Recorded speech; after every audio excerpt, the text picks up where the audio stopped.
Hi everyone, welcome to Ms. DeBoer Reads. We are on day 5. This is our 5th part in the story Love That Dog by Sharon Creech.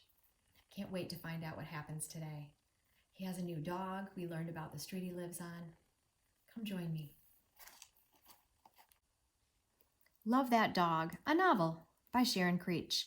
We're reading part 5 today. And before I go on, I want you all to know that some of the poems that we've been learning about are actually in the back of this book. So I want to just show you. It says some of the poems used by Miss Stretchberry, who is Jack's teacher. So here's the red wheelbarrow, glazed with rainwater. Yeah. Stopping by woods on a snowy evening. Tiger, tiger, tiger, burning bright. Dog by Valerie Worth. And The Pasture, we heard about just a couple days ago. And then yesterday's Street Music. See how cool it's written? We're going to hear more poems today, but I wanted to let you know that they're actually housed inside of the book at the very end. Today, we're going to continue on. So far, we've learned a lot about Jack, and you know how we've learned about him? Through his journal entries each day.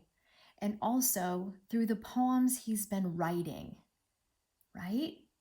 We've learned about his dog and that he rescued him. And then we also learned about the street that he lives on. So interesting. Let's read more to find out today. Here we go. So we left off right where Jack was talking about his street. Here we are. We're in a new month. Were we in February before? I know we were for sure in January. I can go back and check. We were into February, and he liked that poem about street music. We're still in February. February 21. That was so great. Those poems you showed us where the words make the shape of the thing that the poem is about. Like the one about an apple that was shaped like an apple. Let me show you. Here's what Jack is talking about. The Apple is a poem by S.C. Rigg, and these are called shape poems. Do you notice how it has the apple shape? This took a lot of concentration in how it gets typed up. So this says stem. Oh, I see. It's a word that's written down this way. Stem. Because that's the stem of the apple. And then it's apple, apple, apple, apple, yum, apple, yum, apple, yum, apple, juicy, juicy, juicy, juicy. Ooh, crunchy, crunchy, crunchy. Yeah, a lot. Red, yellow, red. Oh, red, yellow, green. Red, yellow, green, right? We've talked about favorite colors of apples. This whole section looks like it says apple, yum, delicious, yum, delicious, yum. Then there's a whole lot of yum, yum, yum. And as I track my... Whoa, this looks different. In the middle of all that yum, it says wormy, worm. Right? Sometimes worms work their way inside of an apple and you might get to it. Oh gosh. And then he says, yuck, yuck. Yummy, yum, yum, yum. Wormy worm. Oh, that worm is kind of crawling through this whole section. That's hilarious. And then back to yum, yum, delicious apple, apple. Cool. You could write a shape poem too. This is really neat. Yeah, no wonder why Jack enjoyed it. Here's what he said about it. He said there was the one that was shaped like an apple and the one about the house that was shaped like a house. My brain was pop, pop, popping when I was looking at those poems. I never knew a poet person could do that funny kind of thing, right? Who knows? Poetry is so freeing. It's amazing. I tried one of those poems that looks like what it's about. My Yellow Dog by Jack.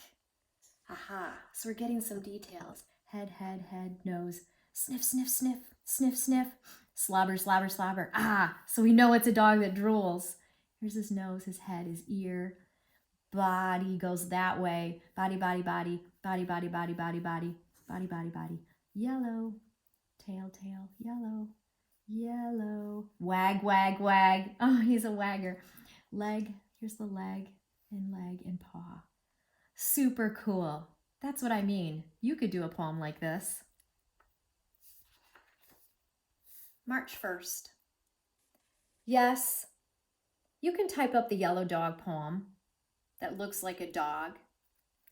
Who's he talking to? You know it, Miss Stretchberry. She wants to type up his poem. Yeah, you can type it up. The yellow dog poem that looks like a dog, but this time keep the spaces exactly the same, and maybe it would look really, really good on yellow paper. Maybe you could put my name on it. Whoa. I'm going to read that again. Maybe you could put my name on it. Jack's proud of it, isn't he?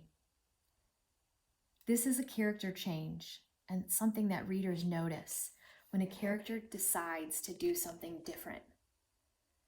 Jack is becoming confident and ready to share his poems. So cool. Maybe you could put my name on it, but only if you want to. Only if you think it looks good enough. Yeah, he's worried about being good enough. March 7. I was a little embarrassed when people said things to me like, "Neat poem, Jack," and "How'd you think of that, Jack?" Who do you think is saying this? Yeah, his classmates. Nice.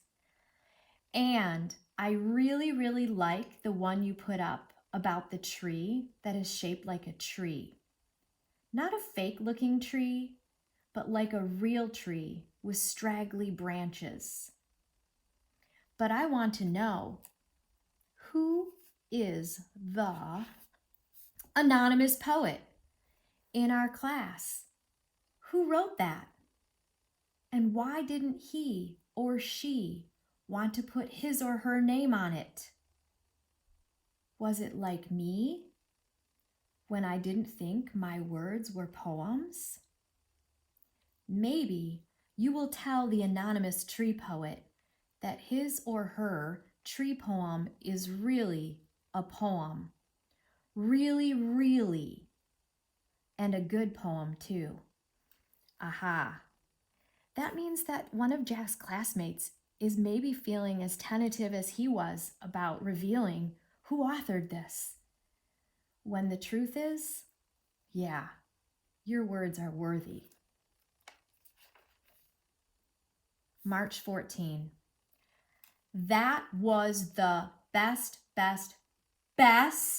poem you read yesterday by Mr. Walter Dean Myers.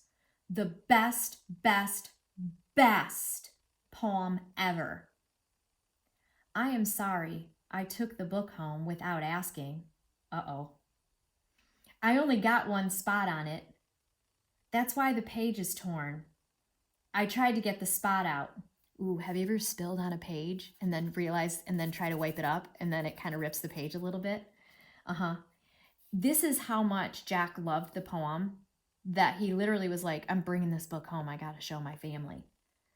And he repeats this, best, written big, best. It sounds like he's pretty enthralled. I copied that best poem and hung it on my bedroom wall, right over my bed, where I can see it when I'm lying down. Maybe you could copy it too and hang it on the wall in our class, where we can see it when we are sitting at our desks, doing our stuff. Yeah, he loves it so much, he wants it hanging on the wall. I sure liked that poem by Mr. Walter Dean Myers called Love That Boy. Because of two reasons I liked it. One is because my dad calls me in the morning just like that. He calls, "Hey there, son." Let me show you the poem. Love That Boy by Walter Dean Myers. Love that boy like a rabbit loves to run. I said I love that boy like a rabbit loves to run. Love to call him in the morning.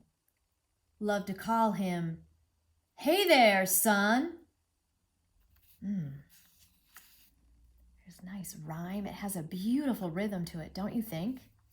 Yeah, Walter Dean Myers is one of my favorite poets as well. And here's the other reason why Jack loved it. Not just because his dad calls, "Hey there, son!" And also because when I had my yellow dog, I loved that dog, and I would call him like this. I'd say, "Hey there, Sky!" His name was Sky. We just learned more about our character and his dog, his loved dog. The dog that he loves, his name is Sky, his yellow dog that he loves. I'm wondering if the author Sharon Creech was even inspired by Walter Dean Myers when he wrote a poem called Love That Boy, and she wrote a book called Love That Dog.